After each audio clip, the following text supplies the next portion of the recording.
Good morning students.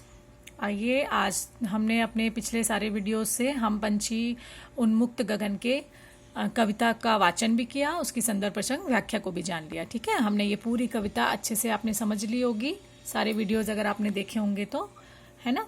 तो अब आज के वीडियो में हम क्या करेंगे, हम अपने प्रश्न उत्तर के ऊपर चर्चा करेंगे। ठीक है, ये शिवमंगल सिंह सुमन जी के द्वारा रचित एक कविता थी, तो आज हम प्रश्न उत्तर पर ध्यान देंगे। ठीक, लेकिन सबसे पहले हम क्या करते हैं, हम नोटबुक कैसे बनानी है वो मैंने आपको बताया हुआ है। एक बार और थोड़ा सा हम रिवीजन करते हैं। ओके, देखिए, आप जब नोटबुक बनाएंगे तो कवर करने के बाद सबसे पहले आप जब पेज खोलेंगे तो इंडेक्स होगा। इंडेक्स में आपका सीरियल नंबर होगा।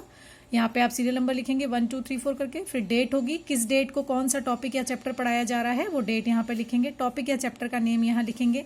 देन पेज नंबर आएगा, किस पेज नंबर पे काम हुआ है या किस पेज नंबर से कितने पेज नंबर तक काम हुआ है वो भी लिख सकते हैं आप। उसके बाद सिग्नेचर होगा, वो आपको कॉलम छोड़ देना है for the teacher signature. Okay, इसके बाद आप जब काम शुरू करेंगे तो सबसे पहले जब आप चैप्टर शुरू करेंगे तो डेट लिखेंगे लेफ्ट हैंड साइड पे, जैसे यहाँ लिखी है ना लेफ्ट हैंड साइड पे डेट, ऐसे आप डेट लिखेंगे। ठीक, फिर पेज नंबर लिखेंगे राइट हैंड साइड पे, यहाँ पे आपका पेज नंबर आएगा।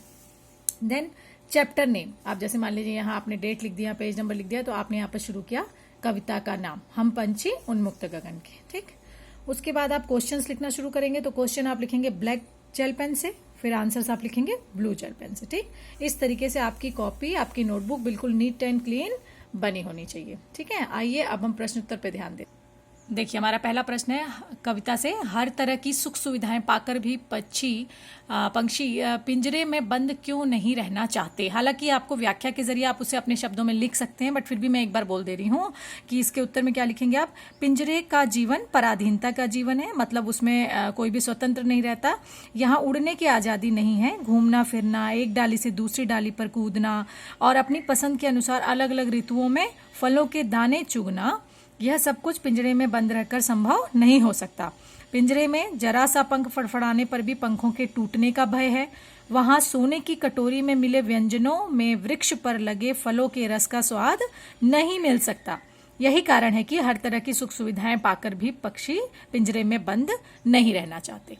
ठीक है, दूसरा प्रश्न, पक्षी उन्मुक्त रहकर अपनी कौन कौन सी इच्छाएं पूरी करना चाहते हैं। पंछी उन्मुक्त रहकर खुले आकाश में उड़ना चाहते हैं। उड़ते हुए वह क्षितिज की सीमा तक पहुंच जाना चाहते हैं। वह बहता हुआ जल पीना चाहते हैं तथा वृक्ष की डाली पर लगे कड़वे मीठे फल चुगना चाहते हैं। वह पेड़ की सबसे ऊंची टहनी के सिरे पर बैठकर झूला झूलना चाहते हैं। पंछी उन्मुक्त रहकर अपने सारे सपने और अरमान पूरा करना चाहते हैं। ठीक है, ये मैंने आपको पहले भी व्याख्या में समझाया है। तीसरा प्रश्न है, भाव स्पष्ट कीजिए, मतलब इसका अर्थ बताना है आपको। या तो क्षितिज मिलन बन जाता या तनती सांसों की डोरी। यहाँ पर क्या है कि इन पंक्तियों में शिवमंगल सिंह सुमन जी ने बताया है कि पंछी स्वतंत्र रहकर क्षितिज की सीमा तक उड़कर जाने की अपनी इच्छा व्यक्त कर रहे हैं। पंछी कहते हैं कि उड़ते उड़ते या तो वह क्षितिज की सीमा ढूंढ ही निकालेंगे या अपने प्राण त्याग देंगे। पक्षियों के इस कथन से उड़ने के प्रति उनके लगाव का पता चलता है। ठीक है, ये 3 प्रश्नों के उत्तर आपने सुन लिए, इसे आराम से अपनी नोटबुक पर साफ सुथरे तरीके से लिख लीजिएगा। ठीक है, अब देखिए अगला हम आगे बढ़ते हैं थोड़ा सा कविता से आगे। आप अपनी बुक में अपने प्रश्न देख सकते हैं, क्या दिया हुआ है। बहुत से लोग पक्षी पालते हैं, तो क्या करना है इन पे देखिए, पक्षियों को पालना उचित है अथवा नहीं, अपने विचार लिखें। इस पे आप अपने विचार देंगे तो ज्यादा अच्छा है, पर अगर मेरे सुनना चाहते हैं तो सुनिए। पक्षियों को पालना उचित नहीं है। जिस प्रकार मनुष्य को अपनी स्वतंत्रता प्रिय होती है, उसी प्रकार पक्षियों को भी अपनी आजादी प्रिय होती है। ईश्वर ने उन्हें पंख दिए हैं ताकि वह उड़ सके। यदि हम उन्हें पालते हैं तो उनकी आजादी तथा उड़ान में व्यवधान उत्पन्न होता है, मतलब रुकावट उत्पन्न होती है। उनकी इच्छाओं, सपनों तथा अरमानों पर ग्रहण लग जाता है। अतः पक्षियों को पालना सही नहीं है। ठीक है, दूसरा देखिए खो, क्या आपने या आपकी जानकारी में किसी ने कभी कोई पक्षी पाला है, उसकी देखरेख किस प्रकार की जाती होगी, ये लिखिए। तो आप इसमें अपना कोई भी जो आपका कुछ आप अपनी सोच, कोई भी अपने विचार को इसमें शेयर कर सकते हैं। अब क्योंकि मैं बोल रही हूँ तो मैं अपना एक बात बताती हूँ कि मेरे एक मित्र ने एक बार तोता पाला था। उसके परिवार के सभी सदस्य बड़े मन से उसकी देख रेख किया करते थे। प्रतिदिन उसके पिंजरे की सफाई की जाती थी। एक कटोरी में पानी, दूसरी में चना रखा जाता था। तोते को मौसमी फल तथा मिर्च खाने को दिया जाता था। मौसमी फल मतलब जिस मौसम में जो फल आते थे वो उसे देते थे। वह बड़े मन से इन्हें खाता था। मेरा मित्र घंटों उस तोते से बात किया करता था और उसे लेकर बगीचे में घूमने जाया करता था।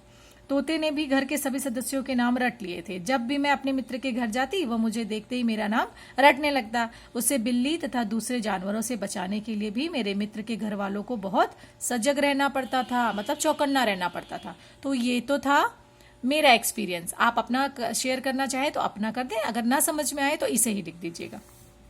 अगला आते हैं, अगले प्रश्न को देखते हैं क्या है हमारा। देखिए,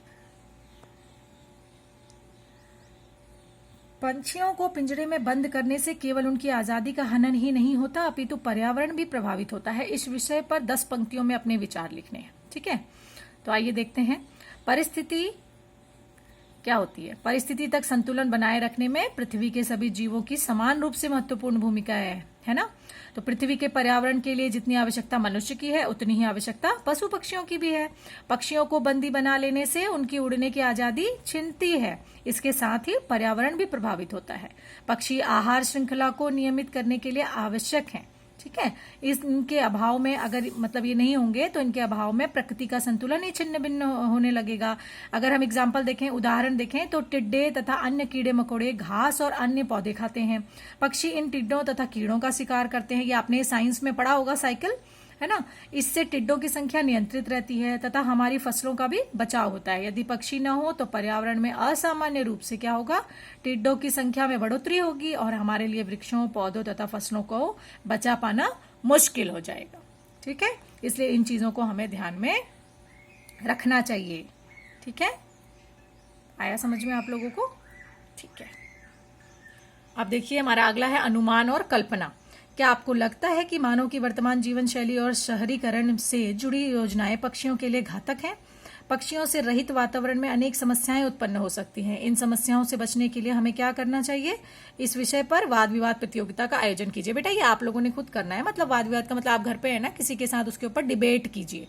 ठीक है, तो जैसे किस तरीके से होगा, मान लीजिए इसमें कोई संदेह नहीं है कि मानव की वर्तमान जीवन शैली और शहरीकरण से जुड़ी योजनाएं पक्षियों के लिए घातक हैं। शहरों में विस्तार, बढ़ते औद्योगिकरण, सड़कों और फ्लाईओवरों के निर्माण ने पक्षियों के अस्तित्व पर खतरा उत्पन्न कर दिया है।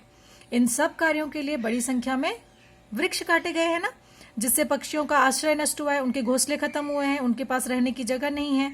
कल कारखानों के खुलने से वातावरण में प्रदूषण बढ़ा है, जिससे पक्षियों के लिए आकाश में उड़ना भी कठिन हो गया है। पक्षियों के न रहने से सबसे बड़ा खतरा आहार श्रृंखला के अनियमित होने का है। इस जो मैंने अभी आपको ऊपर बताया था, इससे पर्यावरण संतुलन पर गहरा असर पड़ेगा और तब मनुष्य को अपने अस्तित्व की फिक्र सताने लगेगी। इसलिए ये जरूरी है कि हम अभी से सचेत हो जाएं और पक्षियों की रक्षा के लिए अधिक से अधिक संख्या में वृक्षारोपण करें। ठीक है, इस तरीके से आप वाद विवाद कर सकते हैं घर पे। ये आपको लिखना नहीं है, ये आपने करना है। ठीक, वैसे ही दूसरा देखिए, यदि आपके घर के किसी स्थान पर किसी पक्षी ने अपना आवास बनाया है और किसी कारणवश आपको अपना घर बदलना पड़ रहा है, तो आप उस पक्षी के लिए किस तरह के प्रबंध करना आवश्यक समझेंगे, ये आप बताएंगे इसमें। ये सारी चीजें आपको वैसे अपने वे में बतानी है, मैं एक शॉर्ट में बता रही हूँ। सर्वप्रथम तो हम यह प्रयास करेंगे कि जब तक घोंसलों में रखे अंडे से बच्चे न निकल जाएं, पक्षी उन्हें उड़ना न सिखा लें, तब तक हमें घर नहीं बदलना चाहिए। लेकिन फिर भी अगर घर छोड़ना जरूरी हुआ तो उस घर में आने वाले नए परिवार से मिलकर हम उनसे निवेदन करेंगे, आग्रह करेंगे कि वे घोंसले को वहीं बना रहने दें, पक्षियों को छेड़े नहीं तथा उनका ध्यान रखें। बच्चे बड़े हो जाने पर पक्षी स्वयं ही वहां से चले जाएंगे। ठीक है बेटा, तो ये रहा आपका इन प्रश्नों का उत्तर। इसके बाद की जो आपका है भाषा की बात, देखिए इसमें क्या है, इसमें दिया है श्रृंखला, स्वर्ण श्रृंखला और लाल किरण सी में रेखांकित शब्द गुणवाचक विशेषण है। कविता से ढूंढकर इस प्रकार के 3 और उदाहरण लिखने हैं।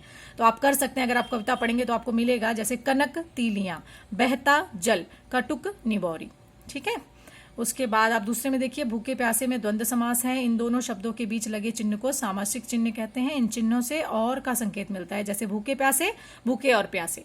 ठीक है, तो अब जैसे आपका इसमें दिया है कि इस प्रकार के 10 अन्य उदाहरण खोज कर लिखिए, तो ये आपको खुद से खोजने हैं, ठीक है। जैसे आप, मैं एग्जांपल में बताई थी, जैसे माता पिता, माता डैश पिता, तो माता और पिता, भाई बहन, भाई और बहन, राजा रानी, राजा और रानी, सुख दुख, सुख और दुख, दिन रात, दिन और रात, सुबह शाम, सुबह और शाम। इस तरीके से आप कोई भी 10 एग्जाम्पल लिख सकते हैं। यहीं पर आपका चैप्टर हो गया समाप्त। अब आप अपनी नोटबुक का काम अच्छे से पूरा कर लीजिएगा, ठीक है।